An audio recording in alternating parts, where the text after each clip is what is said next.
नमस्कार मित्रांनो. पीईच कमी असणाऱ्या कंपन्या सगळ्या बँकांचे पीई 7-8 किंवा 5 इथपर्यंत आले आहेत. पब्लिक सेक्टर बँकांचं बोलतो आहे. आणि या कंपन्यांना आता पंख लागलेले दिसत आहेत. ओके, आता बघितलं की भारत बँक ऑफ बरोडा एकदम 252च्या पुढे गेलेला आहे, कारण त्याचाही पीई कमी होता आणि त्याची बुक व्हॅल्यू तुम्हाला सांगतो 275 ते 280 आणि बुक व्हॅल्यूच्या खाली हा शेअर कोट होत होता आत्तापर्यंत. सगळ्याच PSU बँकांना आता पंख लागलेत की काय असं वाटतं आहे.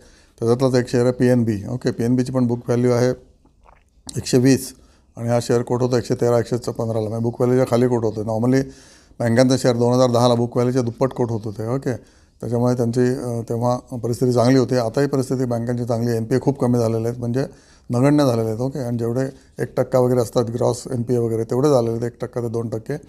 म्हणजे परिघाच्या बाहेर नाही आहेत. ओके, PCR म्हणजे प्रोव्हिजन कव्हरेज रेशो PNBचा आहे 96.88%.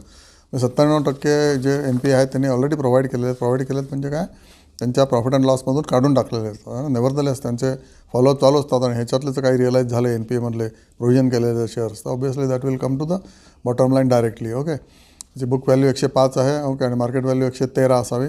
ओके, आणि ह्याचा फ्रेश स्लिपेजेस मात्र थोडेसे झालेले आहेत. 3000 कोटी फ्रेश स्लिपेजेस झालेले आहेत Q4मध्ये, आणि त्याच्या आधी Q1मध्ये किती 1800 कोटी होते. GNPA 3.78% आहे, म्हणजे थोडा जास्तच असेल.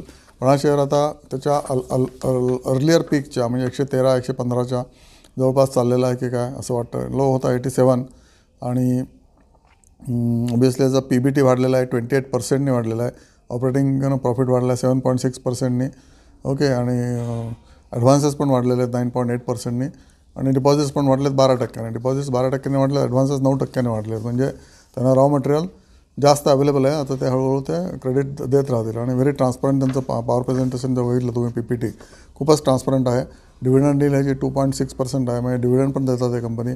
ओके, आणि फेस व्हॅल्यू मात्र 2 आहे. ऑब्वियसली फेस व्हॅल्यू 2 असले तर हा कधी पण फेस व्हॅल्यू 1मध्ये कन्वर्ट होऊ शकतो आणि तुम्हाला त्याचा पण लाभ मिळू शकतो. तर अजूनही बँका बघा, बँकाने रडवले, PSU बँकाने गेले 3 वर्ष रडवलेलं आहे की खालीच आहेत बँका, पण अजूनही खाली आहेत का तर नाही. माझ्या मते त्यांना पंख लागलेले आहेत. आणि ऑब्वियसली शेअर्स सगळे हर्ड मेंटॅलिटी असल्यामुळे एक जण घेतलं, 10 जणांनी घेतले की हजारो लोक PSU बँकांना उचलायला लागतील. आणि सप्लाय डिमांडप्रमाणे ह्याचा पण PNBचा पण शेअर 200पर्यंत जाऊ शकतो. आत्ता 113-114ला आहे, आणि जवळजवळ 10-15 वेळाला हा शेअर 103ला जाऊन परत 115ला आलेला आहे. आणि कधी हा ब्रेकआउट देतो याच्याबद्दल तुम्ही टेक्निकल एक्सपर्टला विचारा आणि त्याच्यानंतरच ॲक्शन घ्या. डिव्हिडंड डील आहे, पब्लिक सेक्टर बँक आहे, तुमच्या जवळची बँक आहे आणि खूप मोठी बँक आहे. स्टेट बँकेनंतर PNBचाच नंबर लागतो सगळ्यात मोठी असण्याचा, आणि त्याच्यानंतर मग बँक ऑफ बरोडा किंवा तत्सम बँका. तर बघा तुम्हाला पटतं आहे का. स्टेट बँक पण त्याच्यातलीच एक आहे, त्याला पण आता ते 860पर्यंत गेलेलं आहे. अभ्यास करा आणि मगच ॲक्शन घ्या. ओके.